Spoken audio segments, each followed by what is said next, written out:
Here's the static RVA.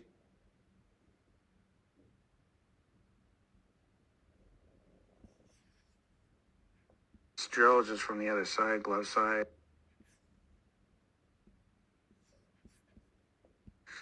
Here's the static RVH drill just from the other side, glove side.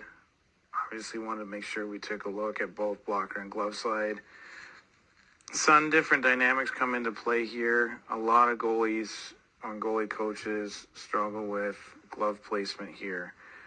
For me, predominantly, as long as the glove is above the pad and we have a good seal on the post, that is your primary focus on this safe selection. Where goalies tend to come into some issues is when the puck is coming into the body here. So again, blocking save selection or blocking style save selection, the puck on the body needs to be neutralized. That's got to be one of the primary focuses here. Dead angle, really bad shooting angle. Puck should hit somewhere in the body if we're playing this right, playing percentages, playing our reads appropriately. Puck comes into the body, we're looking to neutralize. So at the same time, we're wanting to make sure we're getting away from a hope save where we're just dropping and hoping that the puck is going to hit us and stick. Here, trying to engage the goalie to be a little bit more active. You're going to see the glove activate, looking to trap the puck on the body. Ideally, this is going to help eliminate some of those potential gaps in and by the hip that the puck might be able to kind of bounce around and find its way into the back of the net.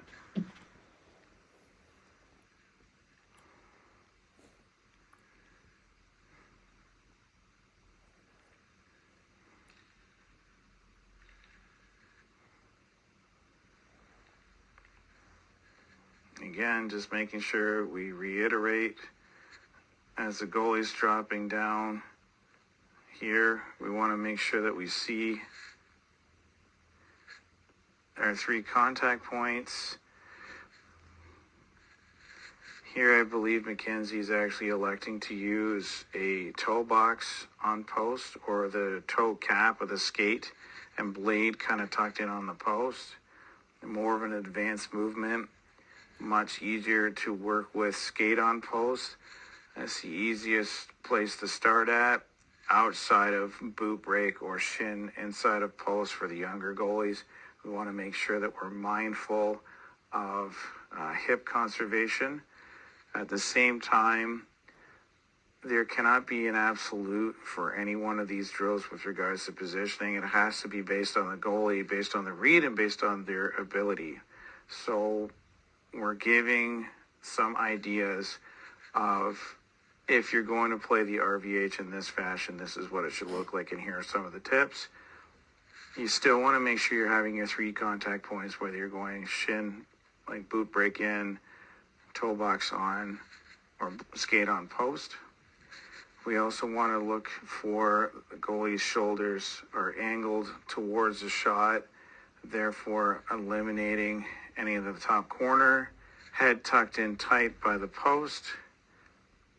Not a favorite of many goalies, but unfortunately in this save selection, a lot of shooters want to shoot up by the shoulders looking for that open space. In my opinion, if the head is there and the space is eliminated, ideally they're not going to be looking there. So we should be able to minimize shots in and around the face, but shots at the mask, unfortunately, are going to be a reality. The backside shoulder blocker is out in front of the body. Therefore, pulling the shoulder out from the goal line, covering up that far side. Again, active mindset, so any shots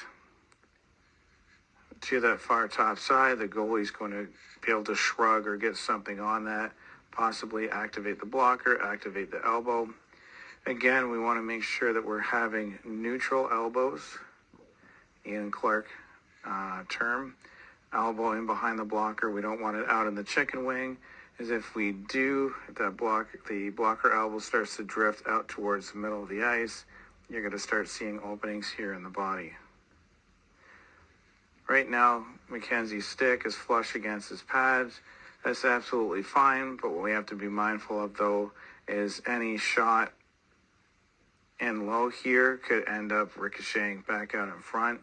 So we have to make sure that we have a good stick. You can look to go for more of a backhand position or pushing the stick down a little bit more towards the toe.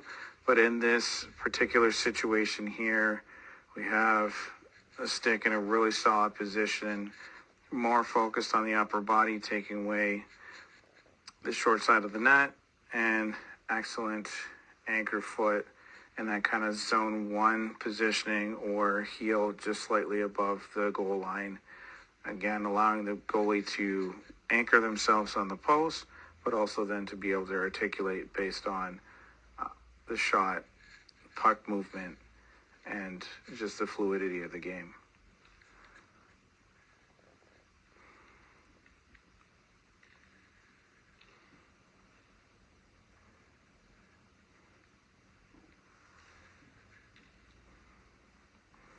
Here again, want to notice goalie getting their head down, eyes over the puck.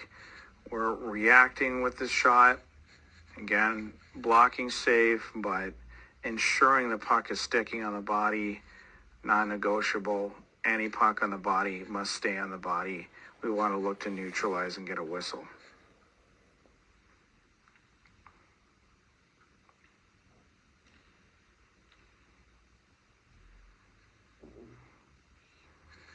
And we can see even there, sometimes the puck will kick off the pad. The CCM access pads and the Bauer pads are going to have big kick on them. Not necessarily a negative. Our primary objective is to close off short side, be able to make that save on the dead angle. Puck popping out like that could be well placed, could be right to one of our guys coming through on the defensive side, could be nice and easy for a quick breakout.